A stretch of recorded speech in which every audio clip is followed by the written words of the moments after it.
প্রিয় মাশরাফি বিন মুর্তজা, অবশেষে আপনার ঘুম ভাঙল। যাক, আলহামদুলিল্লাহ। আপনি ছাত্র আন্দোলন নিয়ে কিছু কথা বলেছেন, আমরা খুব খুশি। এবং আপনি কেন এই ছাত্র আন্দোলনকে সমর্থন করেন নাই সে বিষয়ে বলছেন। তার প্রধান কারণ হচ্ছে আপনি বলছেন যে আপনি যদি ছাত্র আন্দোলন নিয়ে কথা বলতেন বা কোনো স্ট্যাটাস দিতেন তাহলে হয়তো এই মবটা আরও বেশি উত্তেজিত হয়ে যেত, তখন আরও বেশি দুর্ঘটনা ঘটার সম্ভাবনা ছিল, মানে আরও বেশি ছাত্রছাত্র মারা যেত বা জনগণ মারা যেত, এই ধরনের কথা আপনি বোঝাতে চাইছেন। এটা তো আপনার সৌভাগ্য হওয়া উচিত যে আপনার কথায় ইন্সপায়ার হয়ে এই দেশে যে বৈষম্য বিরোধী ছাত্র আন্দোলন শুরু হয়েছিল তারও বেশি ইন্সপায়ার হবে, তারা আরও বেশি আন্দোলনে যোগদান করবে এবং এই আন্দোলন সফল হবে। যদি এটা আপনার কাছে যৌক্তিকই মনে হয় তাহলে তো আপনার সমর্থন করার কথা।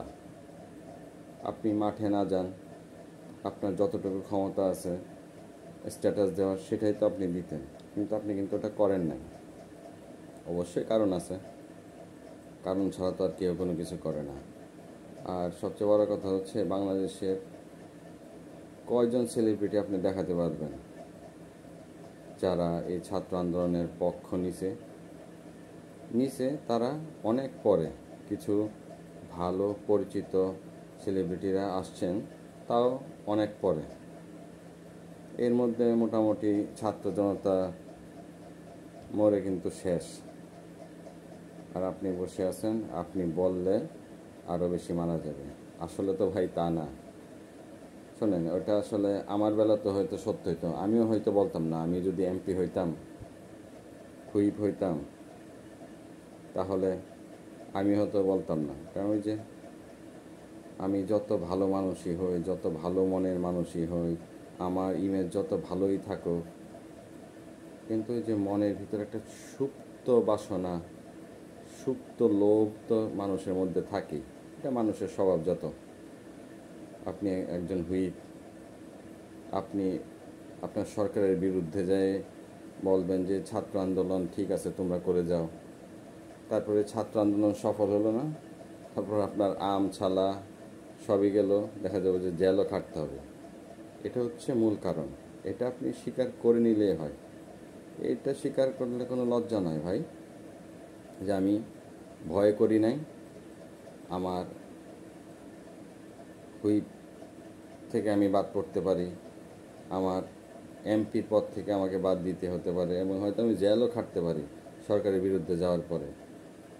এটা হচ্ছে মূল কারণ।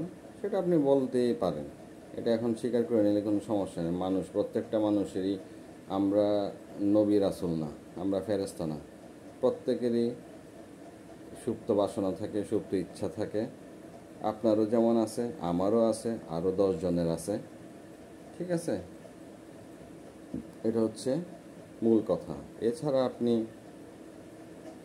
বললেন যে আপনি কোনো কিছু করেন নাই, কখনো কারো পিছনে যান নাই, আপনি যা করছেন সব আপনার খেলার টাকা দিয়ে করছেন, আপনি কোনো ব্যবসা করেন না, সবই ঠিক আছে। তারপরে কেন আপনার বাড়িটা জ্বালায় দিল?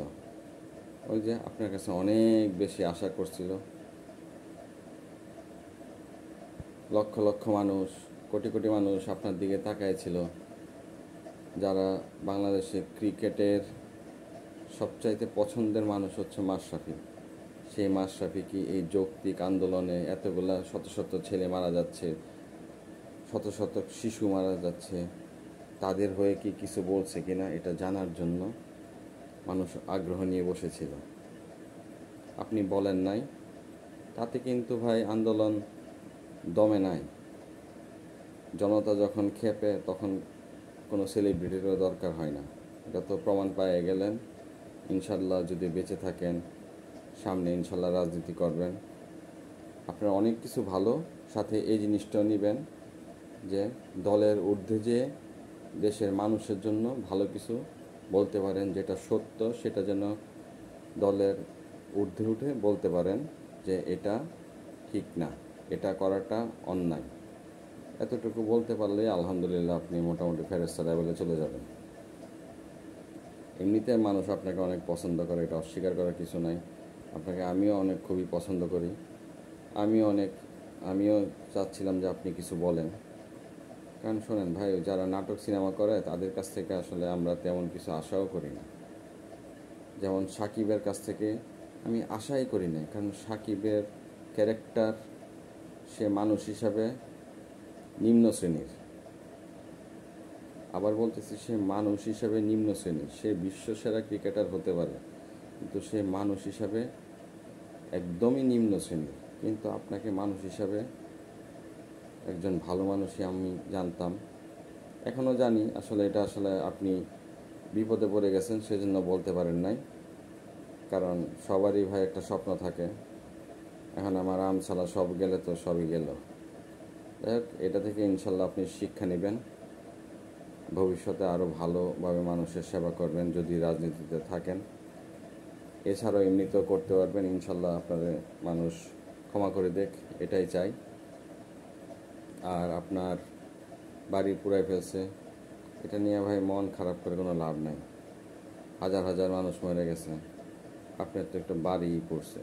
এটা পড়তেই পারে ভাই, কারণ যখন একটা গণ আন্দোলনের সাকসেসের পর আউটবাস্ট হয়, ওর মধ্যে ভালো মানুষ থাকে, খারাপ মানুষ থাকে, ধান্দাবাজ থাকে।